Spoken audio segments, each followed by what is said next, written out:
Today there are a lot of updates from the Bakhmut direction. Here, in a daring push, Russian forces launched the canal-crossing operation to establish a critical bridgehead, threatening to penetrate the southern flank of Chasiv Yar.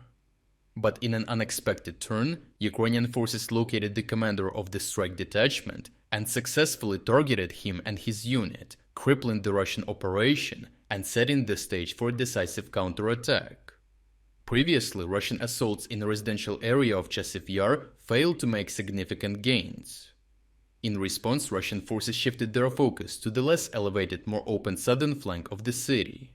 Their objective was to cross the canal to the south by using the forest for cover and establishing positions to take the town of Stupochky.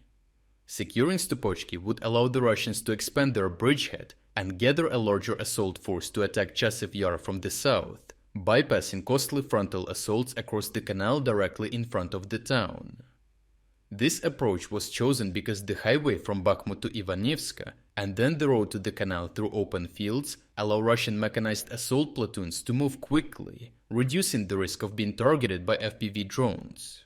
Additionally, Bakhmut and its surrounding areas, including Ivanivska, are protected by a vast network of Russian electronic warfare systems, offering a relatively safer road for the assault.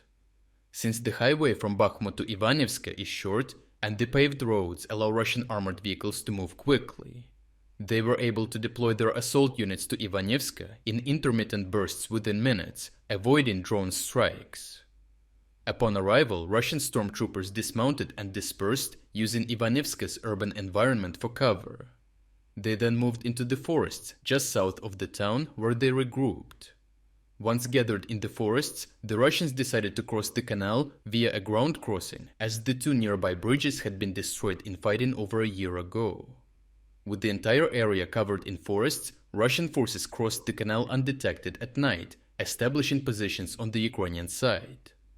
The dense forest cover made it difficult for the Ukrainians to spot the advancing Russians, who effectively concealed themselves. Shortly after, the Russians released footage showing their stormtroopers raising battle flags to mark their presence at the Stupochky bridgehead. The original uncensored footage of this operation can be found on our Telegram channel through the link in the description. After realizing that the Russians started to push towards Stupochky, the Ukrainians swiftly organized a counterattack. First of all, since the Russian forces had crossed the canal at night to enter the forests on the other side, the Ukrainians established total control over this section of the canal using FPV drones and ground forces.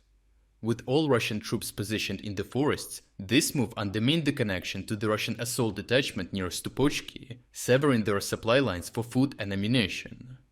Secondly, by holding their positions on the opposite side of the canal, the Ukrainians were able to steadily build up their forces. While the Russians concentrated on advancing across the canal, the Ukrainians patiently assembled a decisive strike force. This allowed them to launch a counterattack from the south, cutting off the Russian retreat route through the canal's underground crossing. As a result, the Ukrainian forces effectively destroyed the Russian detachment and reclaimed the bridgehead. During the operation, the commander of the Russian assault unit was reportedly killed, severely disrupting the organization and command of the Russian forces, effectively decapitating the assault itself. Aware of Russian plans, the Ukrainian command reinforced their positions on their side of the canal, using the forest cover to their advantage. They fortified the area to ensure that any future Russian assaults would be very costly.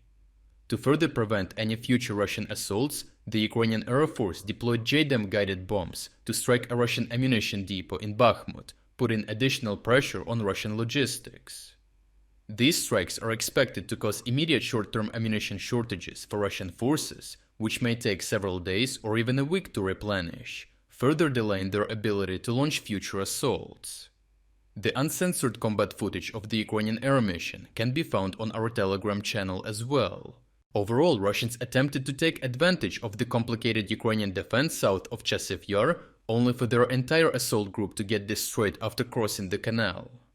By maintaining a strong defense near the canal and reinforcing their defenses there, the Ukrainians successfully prevented Russians from having another chance at crossing the canal. This issue will force the Russians to resort to their costly assaults in central Chasiv Yar, which will continue to take a toll on their manpower resources for further assaults.